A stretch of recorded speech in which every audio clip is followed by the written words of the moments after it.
돼서 북한군이 지뢰를 새로 매설하고 왜 이런 일을 하고 있느냐?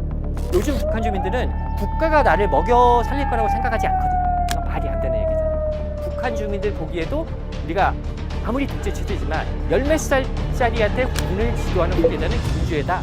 그러다 보니까 또 부작용들이 나타나고 있습니다. 들을수록 똑똑해지는 지식 뉴스! 자, 올해 북한에서 태양절이라는 용어가 사라지고 있다는 거예요. 근데 이런 현상과 더불어 나타나는 게 뭐냐? 김정은을 태양으로 지칭하는 현상이 나타나고 있다는 겁니다.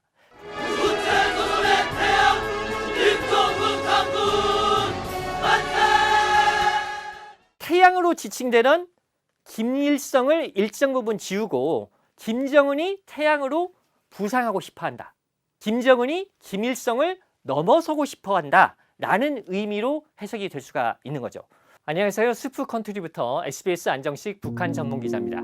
자, 이와 관련해서 5월 21일 날 노동당 중앙간부학교 준공식이라는 게 열렸는데 이때 건물 외벽에 김일성, 김정일과 함께 김정은의 초상화가 나란히 걸린 모습이 포착이 됐어요. 북한에서 김일성, 김정일 초상화가 걸린 건 여기저기서 많이 볼 수 있는 건데 김정은의 초상화까지 3대가 나란히 걸린 초상화가 공개된 건 처음이었습니다. 즉 김정은이 김일성, 김정일의 반열에 올라섰다는 걸 보여주는 거고요. 얼마 전에 끝난 6월 노동당 전원회의에서는 김정은 초상휘장이 등장을 합니다. 노동당 전원회의에 나온 간부들을 보니까 김일성, 김정일 얼굴이 들어있는 배지 이걸 주로 달고 다니는데 이게 김정은 초상휘장으로 바뀌었어요. 김일성, 김정일 배지 대신에 김정은의 배지를 단다. 이거는 김일성, 김정일을 넘어서서 김정은이 독자적인 리더십을 훨씬 더 강화해 가고 있다. 이런 징표로 읽히는 거죠.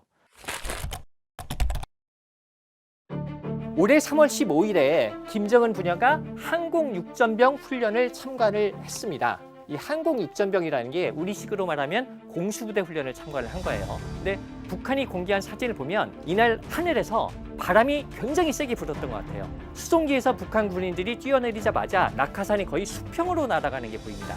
낙하산들이 엉키면서 낙하산들이 펴지지 않은 채 지상으로 떨어지는 군인들도 있었고요. 그렇다면 이렇게 날씨가 안 좋은데 왜 훈련을 강행을 했느냐라는 거죠. 이 3월 15일 날 김정은 부녀는 오전에는 이 공수부대 훈련을 참관을 했고요. 오후에는 강동종합온실 준공식이라는 데에 참석을 합니다. 이 행사에도 김정은 부녀가 참석을 하거든요. 이날의 행사에서 지금 후계자로 얘기가 되고 있는 김주애의 위상과 관련해서 굉장히 중요한 어떤 선전 활동들이 포착이 됩니다. 북한군 장성들이 쭉 보고 있는 이 참관대 한 가운데서 김주애가 망원경으로 훈련을 지켜보는 모습이 보여집니다.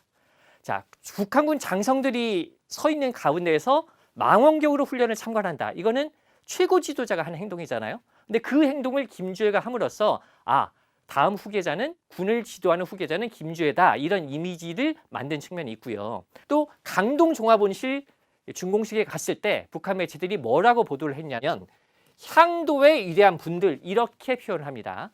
향도의 위대한 분들께서 당과 정부 군부의 간부들과 함께 강동 종합 온실을 돌아보셨습니다. 그래서 이 향도라는 표현, 길을 인도한다는 뜻입니다. 그러니까 북한을 인도해 간다는 거니까 결국 북한의 지도자가 되겠다는 뜻인데 지금까지 북한 매체에서 향도라는 표현은 조선노동당 또는 최고 지도자한테만 썼던 표현입니다. 그런데 이 향도라는 표현을 김정은뿐만 아니라 김주애에게까지 썼다는 건 장차 북한을 이끌어갈 지도자는 김주애다라는 선전 활동의 일환이라고 볼 수가 있겠죠. 그런데 김주애가 공수부대 훈련 이후에 2개월 동안 모습을 드러내지 않습니다. 우리가 아무리 독재 체제지만 열몇 살짜리한테 훈련 보여주려고 군인들이 수십 명이 죽거나 다쳤다. 이건 말이 안 되는 얘기잖아요. 북한 주민들도 비슷하게 생각을 할 거고 소문이 퍼져가면 그러니까 북한도 그걸 의식해서인지 2개월 정도 김주애가 공개석상에 드러나지 않아요. 5월 30일에 있었던 김정은의 초대형 방사포 사격 지도 현장입니다. 김정은이 이날 군부대 훈련을 지도를 했는데 북한 매체의 보도를 보면 이날 김주애가 동행한 걸로 나와 있지 않습니다. 그런데 북한이 공개한 사진들을 쫙 보다 보니까 모니터 화면에 김주애 모습이 살짝 비친 게 포착이 됩니다. 그러면 이거 무슨 얘기냐? 김주애가 김정은의 현지 지도에 동행을 했는데 일부러 보도를 하지 않았다는 얘기죠. 근데 김정은의 딸이 갔는데 왜 보도를 일부러 하지 않았을까? 이 부분은 우리가 한 두 가지 포인트에서 짚어볼 부분이 있습니다. 한 가지는 김주애가 공개석상에 등장하고 나서 김정은을 굉장히 많이 따라다녔죠. 그러면서 김정은의 유력한 후계자는 김주애다 하는 정도까지 이제 가 있는 거고요. 김정은의 후계자는 여동생인 김여정이 아니라 자식인 김주애한테 간다. 이런 것도 대내외에 어느 정도 공인이 돼 있는 상태입니다. 그렇기 때문에 그런 상황에서는 이제 노출에 어느 정도 수위 조절을 하고 있는 거 아니냐 이런 생각을 해볼 수가 있어요. 사실 뭐 이제 열 몇 살 정도밖에 안 된 얘를 후계자라고 해서 데리고 다니는 게 북한 주민들 보기에도 그리 과히 좋아 보이지는 않을 거라는 얘기죠. 두 번째 포인트는 김주애가 잘 드러나지 않고 있다고 해서 아무것도 안 하고 있는 게 아니다. 김정은의 현지 지도에 안 따라다니고 있다. 이렇게 볼 수는 없다는 겁니다. 여전히 김정은의 후계자 수업을 받고 있다는 걸 알 수가 있습니다. 그동안 중국과 러시아에서 비교적 자유롭게 생활하던 유학생들에게 북한 당국이 최근 소환 지시를 내렸다고 밝혔습니다. 뭐 예를 들어 한국 드라마를 보다가 뭐 조직 책임자한테 그게 눈에 띄었어요. 그건 좀 들어가서 엄격하게 총알받을 수 있죠. 북한이 지금 주민 통제를 강화한다라는 게 사상적인 측면, 정신적인 측면에서는 한류에 빠져 있는 청년 세대나 중장년 세대의 어떤 머릿속 생각을 바꾸겠다.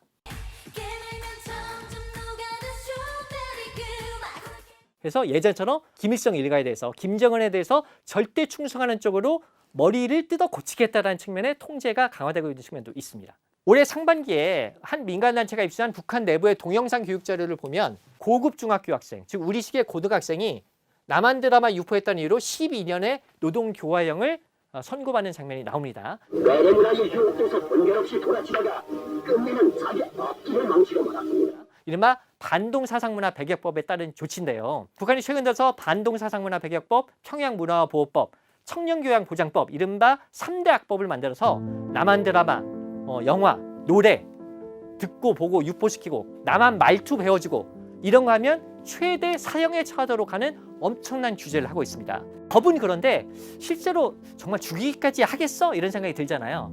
근데 올해 북한 인권 보고서를 보면 실제로 남한 드라마 유포하고 했다는 이유로 공개 처형 당한 사례를 봤다라는 탈북민 증언이 수집이 됐습니다.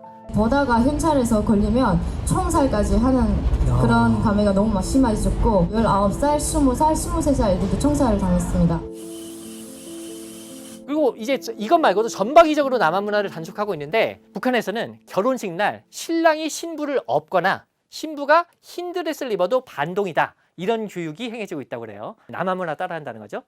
남북관계 단절 조치에 나서면서 한류에 빠져들고 있는 청년 세대, 중장년 세대가 한류를 소비하지 못하도록 통제를 강화하고 있는 거죠.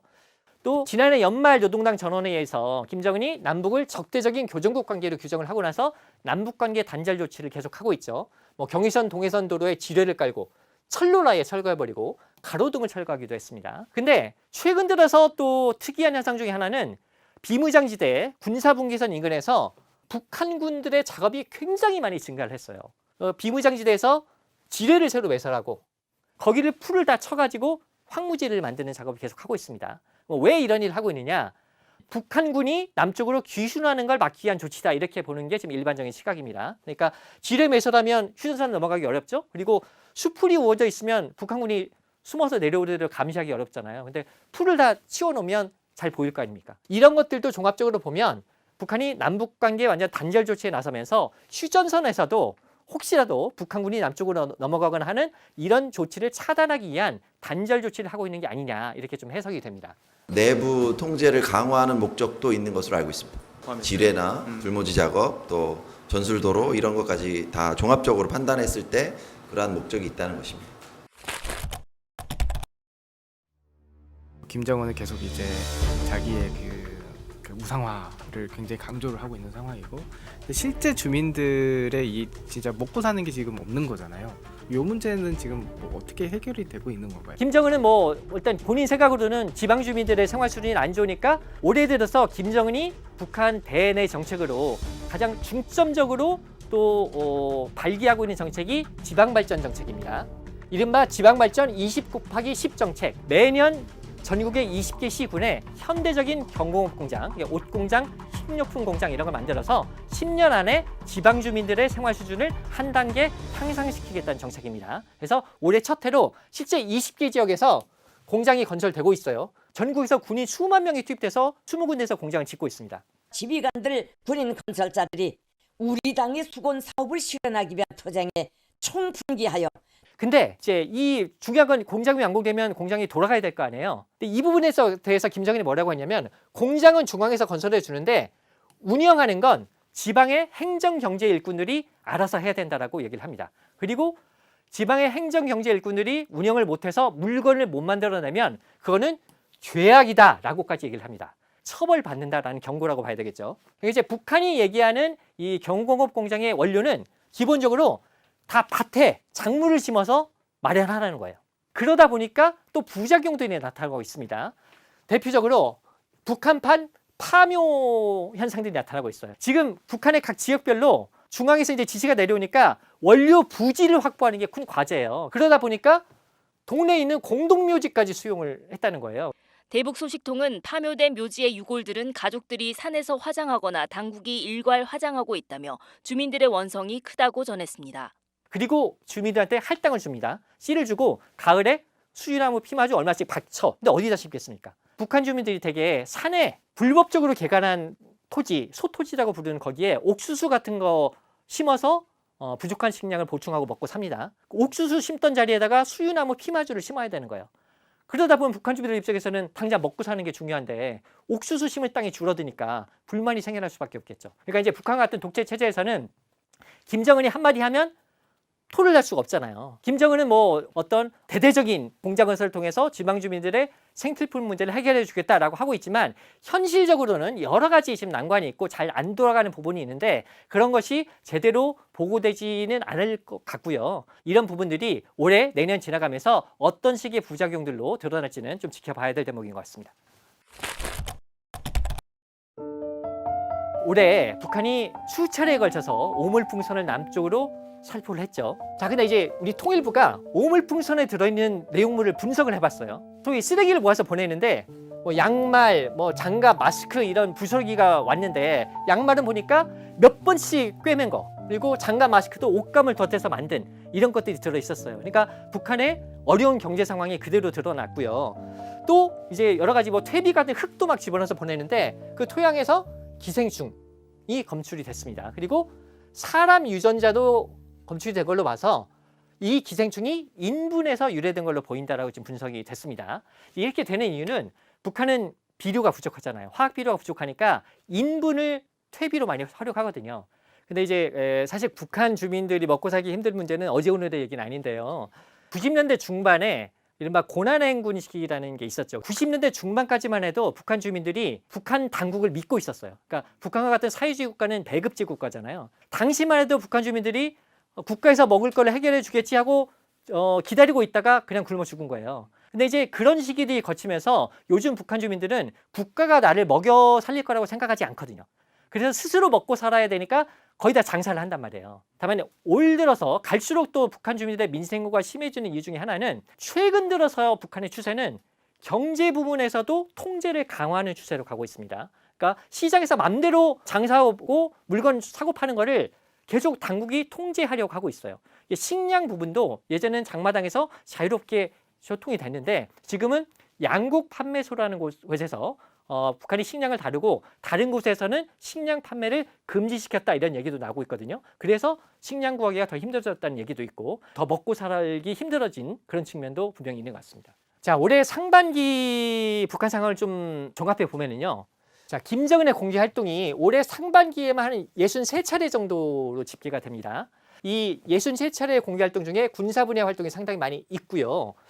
이 상반기 63차례의 공개 활동은 2017년 이후에 가장 많은 횟수에 해당됩니다. 이건 뭐냐? 김정은이 상당히 지금 자신감을 갖고 있었던 시기다라고 평가를 할 수가 있어요. 지금 북한과 러시아 관계가 발전되면서 사실상의 대북 제재가 무력화되고 있죠. 러시아가 필요한 거 다 줄 테니까. 그리고 이제 필요한 기술 지원도 받고 있고요. 6월에 있었던 당 전원회의에서 경제 분야에서 상당한 만족을 김정은이 표시를 했습니다. 농사도 어느 정도 잘 됐고 건설 분야 성과도 있고 이런 자신감의 표현이 많은 공개 활동으로 나타나고 있다 이렇게 볼 수가 있고요.